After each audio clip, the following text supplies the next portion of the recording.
Hello to everybody! Today I will teach you to prepare a delicious recipe, the omelette. This is a recipe that high protein and content and energy for the muscles of your body.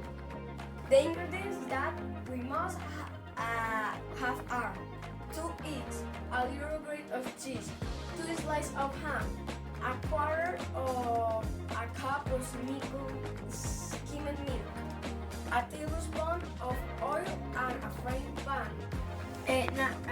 This is the ingredients. Now, first in a container, butter 2 eggs, you like stove and salt fire, and put the pan with oil. Aquí.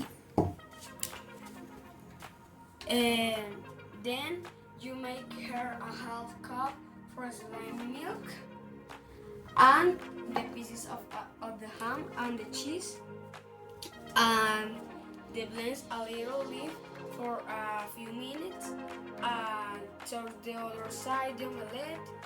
Your turn stuff I said stiff on the plate, and we have a delicious omelette.